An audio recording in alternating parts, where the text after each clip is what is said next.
interviews today. Oops, that's a bit too loud for me. And today, we're going to interview God's Communication Secretary. Good morning. Good morning, Good morning. Mr. Communication Secretary.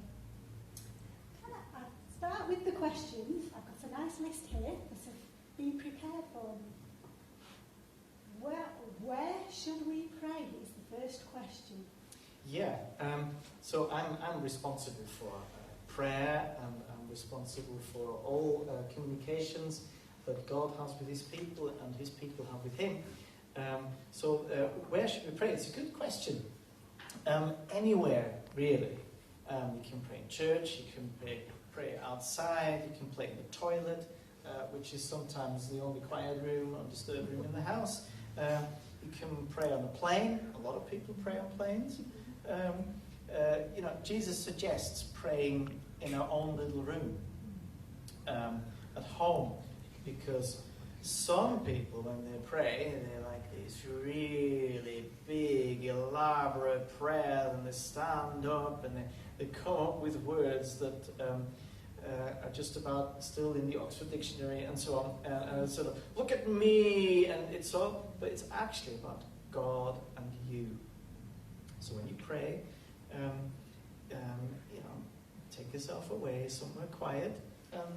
Jesus actually prayed a lot outside, because that was the only quiet place that he found. He prayed up mountains and stuff like that. So outside's a good place to pray. I'll find a nice quiet spot where no distractions. Yeah. What about how long we should pray? What do you think about that? 24 hours a day. All the time. All the time. All the time. Joking aside, praying when sleeping is obviously difficult.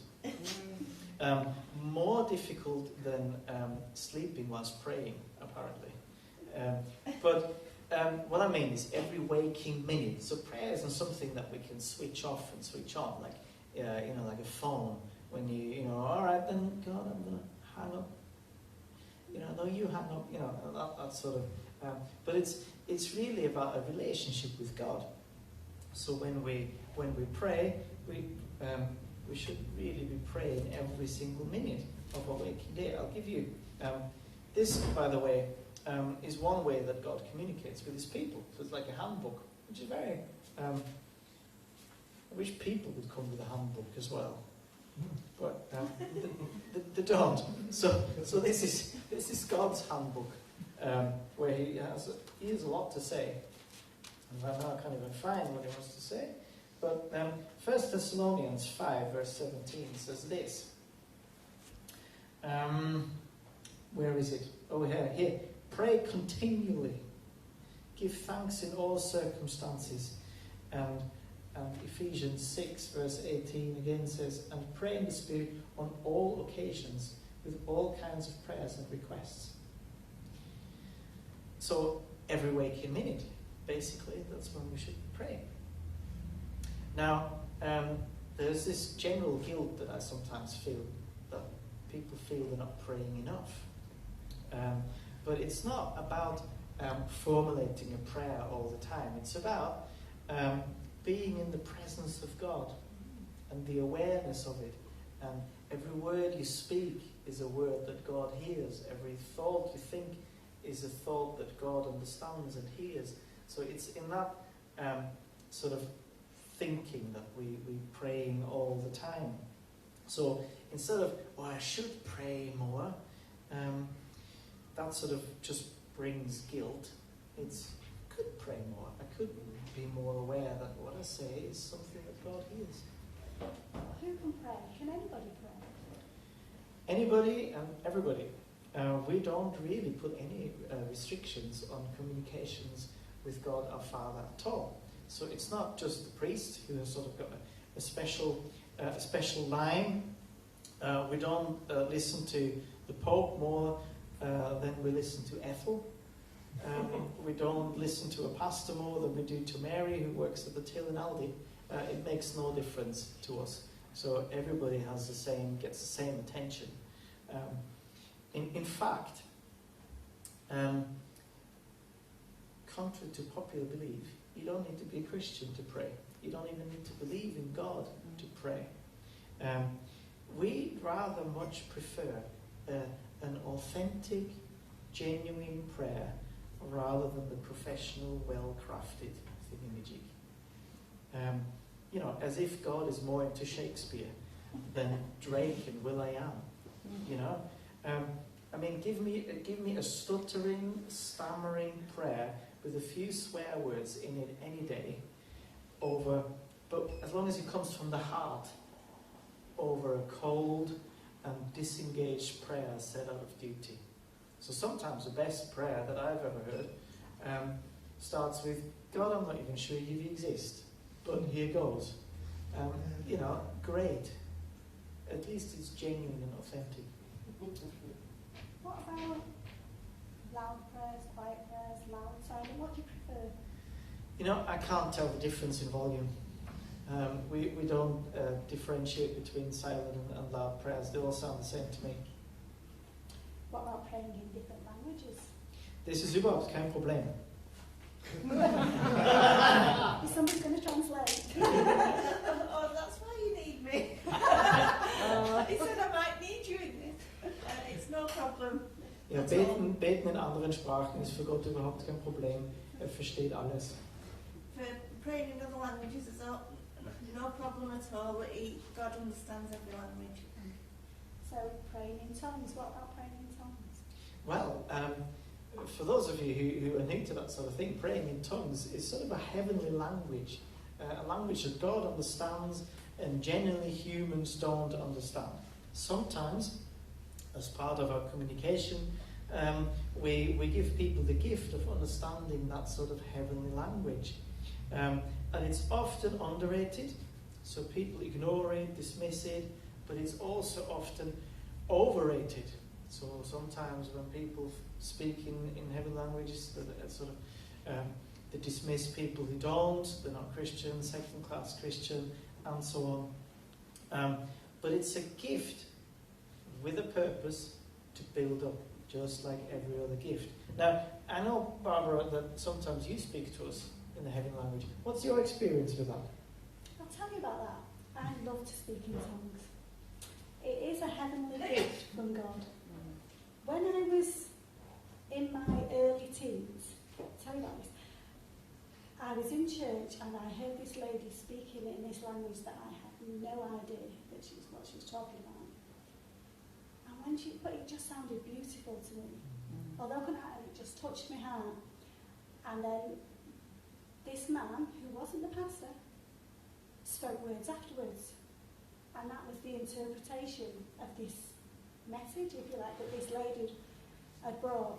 And I remember going up to one of the ladies who was a Sunday school teacher in that church and said to her, "What's this about?" And she said to me, "It's a gift of God and you can have it. You just have to ask." And I remember praying and praying, "Lord, why can't I have this gift? And how would you do it?" Because I didn't know, did he make the words up or anything? And she talked to me lots about it, that this is a gift and you just seek God for it. And she said, what you just said, Michael, that it's to build up the church. And it builds you up and it helps you when you're praying. Sometimes we don't have the words that we want to say, but we just want to pray in our hearts for something, for a situation. And one day I was praying, and I was in a Sunday school, and I was with this same lady, and we'd gone to one side, and we were just praying because one of my friends was ill. And I was praying, and all of a sudden I wasn't speaking in English. And there was this gift, and all of a sudden it was just bubbling and bubbling, as you know, I do bubble sometimes. And it just bubbled and bubbled. And it was just amazing. And that's a gift from God. And she could tell me what, when I was praying for this other girl that was my friend in this language. And it's just a blessing to have and to build up. It builds my faith. And when somebody can interpret what you've said, because I have no idea what I'm saying, I just know that I pray. And sometimes I'm at the front here, and we're singing, and we have a quiet time, and I can feel the words. Sometimes they don't to be spoke out, they're just quiet inside of me, and sometimes they just come out. loud. And then Michael has once or twice interpreted those words, so that's my experience. I just find that it's a wonderful gift that God blesses me with and hopefully will bless the church with. Yeah, great. We enjoy it when people speak in tongues, but we don't really mind how people pray. It's all about the communication. And to some people we give the gift, and to others we don't. And to some people we give the gift of interpretation, and to some don't. And we're quite easy about that, really. We can all seek it, can't we? Absolutely. We can all seek it. What do you think? What should we pray about? Are there any taboos or anything? There are no taboos. There are no stupid questions, no stupid prayers. For example, can you talk to God about sex? Well, of course you can talk to God about sex. He invented it. Of course you can talk to him about anything. Can you talk to God about doubts? Well, of course. I mean, God's a big guy. He can cope with a bit of doubt. He's quite secure in himself. So a bit of doubt won't throw him off track. Of course he can. He can take it, He's not going to have an identity crisis. And it's always best to just talk about things with God. And why should we pray? Is it important, really? Are you married? Yeah. Do you talk to Roger? All the time. Well, there you go. It's not really sometimes. There you go. It's about relationship, isn't it? It's not about, I have to pray, but it's about just a relationship. When you're in a relationship with people, you do talk. And sometimes you talk a lot, and then sometimes you just, sometimes we watch Jackie and Malcolm go to a cafe, and they sit there and they read in each other's, they're still together in each other's presence, and it's like that with God. Sometimes people are very aware of God, and they just sit quietly, and there's not much said, but they're just in his company. Go on, Maurice. I've worked out on a Sunday morning between 10 and 12 there's millions of people praying. To get a word in, you best go on Monday morning. Yeah, that's one reason why God invented time zones. We can handle it, we've done this for a lot of years. We can handle several conversations at the same time. I remember being in a prayer meeting like that once, and it was a huge conference thing, and there was about 100 and odd people in this small room, and it was a prayer meeting, and there was 3 or 4 people all praying at the same time, and this person was going, it's not right, and she's going, we can't hear what they're saying. I said, but God can. It doesn't matter, God can hear all that. I think that God can hear whether there's 2 talking at once or 1, it doesn't matter, because when we're talking here, someone's talking somewhere else. I think that's the great thing with God our Father. When we speak to him, it's like a one-on-one. And everybody has that. No matter how many millions of people pray at the same time, it's still a one-to-one. And he also, he talks to us as well in a variety of ways. So sometimes people have heard audible voices, Usually it's time to have something to eat and go to bed for a few hours. But a lot of times God speaks like that. Sometimes he speaks to our thoughts. Sometimes he just, he moves that gut feeling, that gut instinct, where you just feel that God's saying something. He speaks through the Bible, through other people. Beware of people who say, God says, because it's usually not the case. But sometimes people just say something that comes directly from God and is meant for you, or through circumstances, Does prayer actually change things? Do you think it changes God's mind? Well, that's a very difficult question, actually, when you think of it. Some nod, some shake.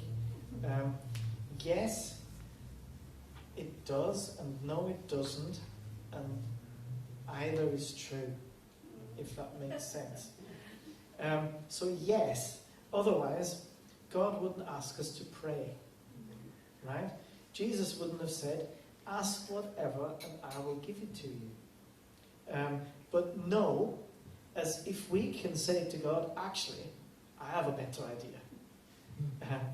Or here is what I think you can improve in your grand plan. As if that's possible. So I think when we start digging deeper, we soon find ourselves in what's called theological quicksand. So you just carry on sinking, and the more you think about it, the more sinking there is to be done. If God knows everything, then what can prayer actually achieve? And if He knows what I'm going to pray, then what's the point of praying? Now, in all honesty, I wouldn't want my prayers to change God's perfect will, right? Given my track record on getting things wrong. So some of the things that I prayed for and didn't get, quite glad that God didn't give it, because I would be in a right mess now, right? So there is that. I wouldn't want my prayers to mess things up. Do I really trust myself better? To know better? Not just for me, but the intricate relationship between my life and other people's stories, and how in Romans 8:28 it says God works things out for the good of everybody. Now, it's like the food chain. If you mess with that, suddenly the whole thing goes out of whack. So I don't have the big picture. If I don't want to mess with that, because it's quite delicate, surely. Somebody said, what we usually pray to God is not that His will be done, but that He approve ours. And that's the wrong way around. Like take, Jesus' example in the Garden of Gethsemane. He prayed. What he prayed? Let this cup, if there is a way, let this cup pass, but my will not your will, but not my will. Just imagine God had agreed to Jesus' prayer. Things would have turned out differently. Oops, On the other hand, in James chapter 5, it says, prayer changes much.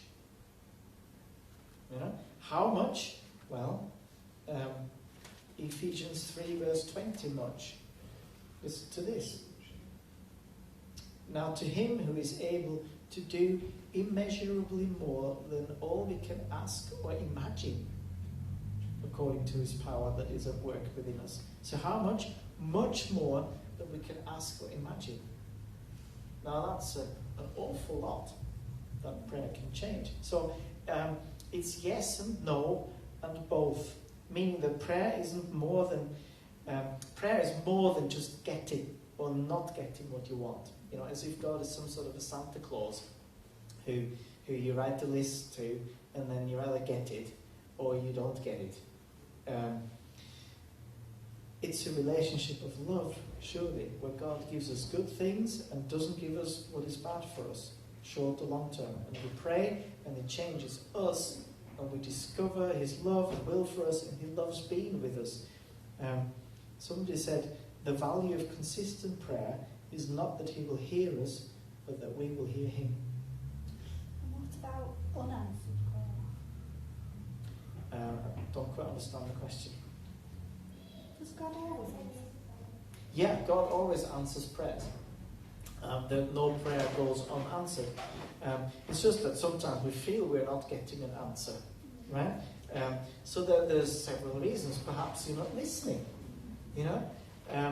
If all we do is talk at God and then amen, hang up and switch the music back on, or the TV, or sometimes we don't give God a chance actually to say something or do something. Sometimes it's because we're not getting the answer we expect or the answer we want.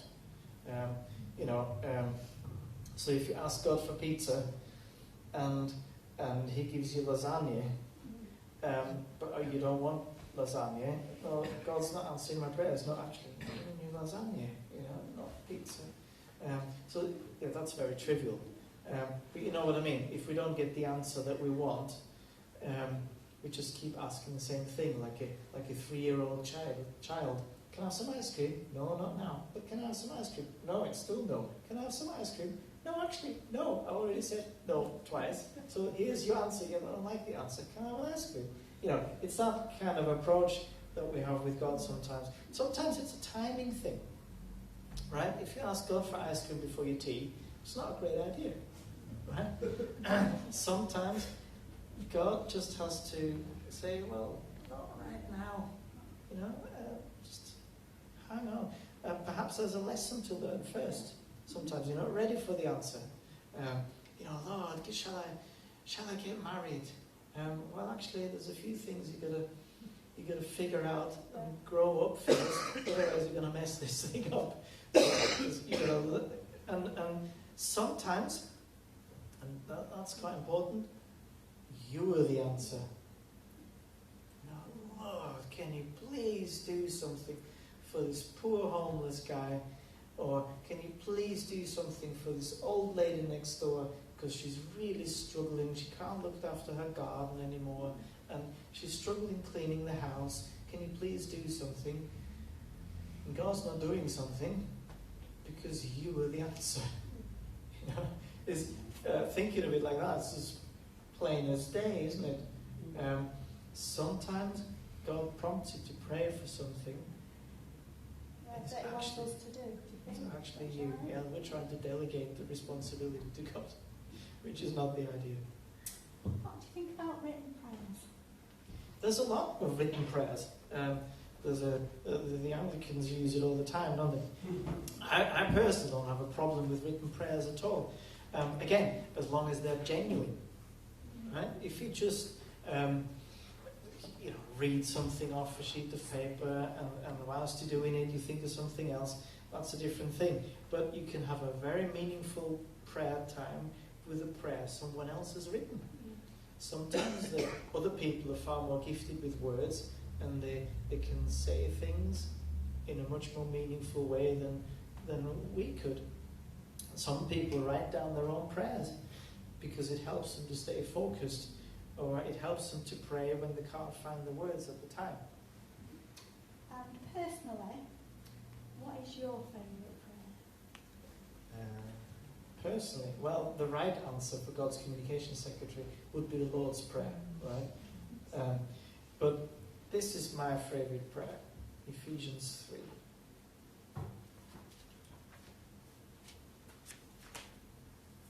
Ephesians 3, verse 16.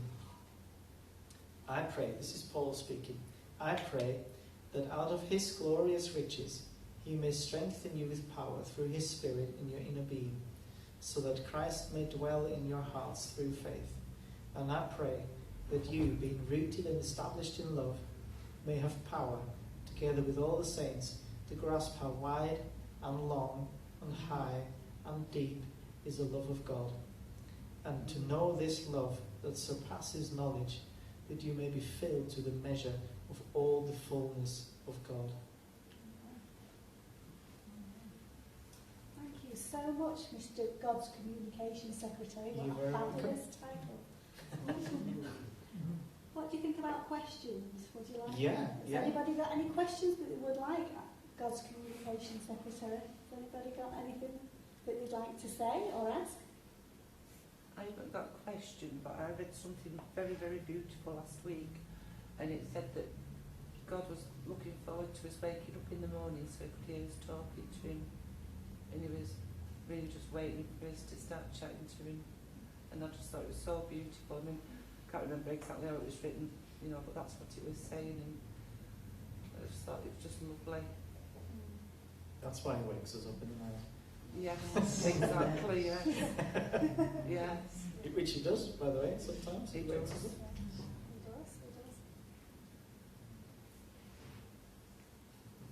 Do you think Moses changed God's mind? Do I think Moses changed his mind? What incident are you thinking of? It says like when people go, he kept going back.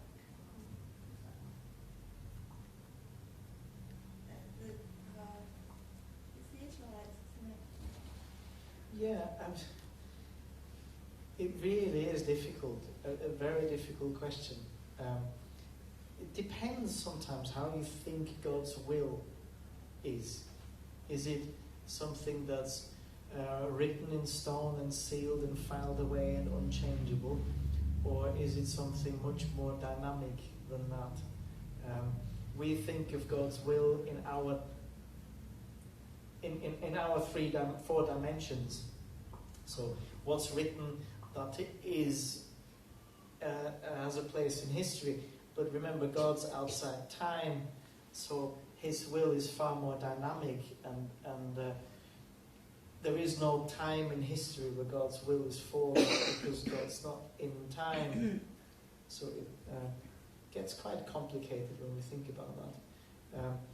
But yeah, I've seen God learn something and change His mind. It sounds very strange, but I think God is more dynamic than we think because of who He is and because He's outside our time sphere. For Him, everything is now. So Moses is now. Your great-great-great-grandchildren are now. Are happening now. He sees the overarching canvas of history and eternity in one view. Yeah, make of that what you will, but it's quite difficult, isn't it, to communicate God's glorious riches in our language. Just like gives us tongues. Yeah, that's or for those of you who don't speak in tongues, I personally don't. It's sometimes just like, or just this feeling. I don't know what to say, but you read my mind, Lord. That's right, He does. Thank you so much, Mr. You're very welcome. Communication Secretary. You're very welcome. We're going to finish with a prayer, very appropriate.